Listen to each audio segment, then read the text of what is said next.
કચ્છના ભુજ શહેરની સમીપે આવેલું સુપ્રસિદ્ધ આસ્થાનું કેન્દ્ર ટપકેશ્વરી મંદિર હવે ટૂંક સમયમાં નવા અવતારમાં પ્રવાસીઓને આવકારશે। ગુજરાત પ્રવાસન નિગમ દ્વારા ₹16.44 કરોડના ખર્ચે ટપકેશ્વરી વિસ્તારના સર્વાંગી વિકાસ માટેના ટેન્ડર જાહેર કરવામાં આવ્યું, જે અંતર્ગત 100 વર્ષ જૂના વારસાનું જતન કરી જૂની ધર્મશાળા અને કૂવાનું નવીનીકરણ કરવામાં આવશે। અહીં એડવેન્ચર અને કુદરતી સૌંદર્યના સંગમ સમાન 317 મીટર લાંબો કૃત્રિમ જળ પ્રવાહ, સુરક્ષિત કેવ ટ્રેલ, સનસેટ પોઈન્ટ અને હાઇજેનિક કેફેટેરિયા જેવી આધુનિક સુવિધાઓ વિકસાવવામાં આવશે। ભુજમાં સિસ્મિક ઝોન 5ના સુરક્ષા માપદંડો સાથે તૈયાર થનારો આ પ્રોજેક્ટ આગામી સમયમાં પ્રવાસીઓ માટે આકર્ષણનું મુખ્ય કેન્દ્ર બનશે, જેનાથી સ્થાનિક રોજગારીને પણ મોટો વેગ મળવાની આશા વ્યક્ત કરવામાં આવી છે।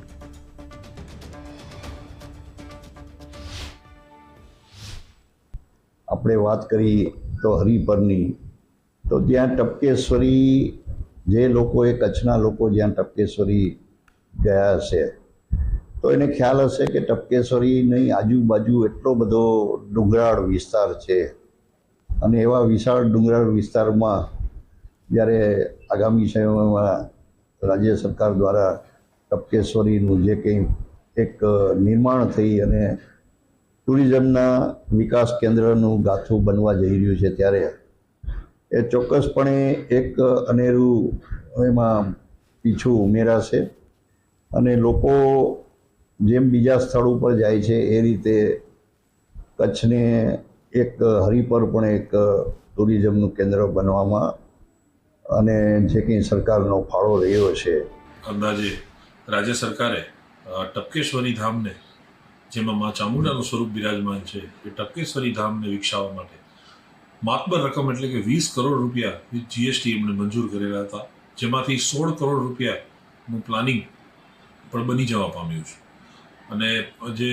ટેન્ડરિંગ પ્રોસેસ છે એ પણ છેલ્લા સ્ટેજમાં છે। બસ થોડા જ સમયમાં આપણે આ ટેન્ડરિંગ પ્રોસેસ એની કમ્પ્લીટ થાય એટલે ટપકેશ્વરી ધામને આપણે એક મહત્ત્વનું ધાર્મિક અને ટુરિઝમ ક્ષેત્રે એને બોરડી નામના મળે એ પ્રકારનું પ્લાનિંગ રાજ્ય સરકારના ટુરિઝમ વિભાગ દ્વારા કરાયેલું છે। ઘણા વર્ષોથી અથવા રાજા રજવાડોથી અહીંયા પર્યટક સ્થળ અથવા ગ્રંથો ને જોવાલાયક મતલબ જે જૂના ભગવાનના રૂપ છે તેનું આ સાક્ષાત રૂપ અહીંયા મંદિર છે। જૂનું અને જાણીતું ટપકેશ્વરીનું અત્યારે જે જાણવા મળ્યું છે કે રિનોવેશન કરવામાં આવશે અને પર્યટક સ્થળ બનાવવામાં આવશે, એટલે વધારે અહીંયાની પબ્લિક અથવા બહારથી પબ્લિક ઘણી બધી આવે છે અહીંયા ને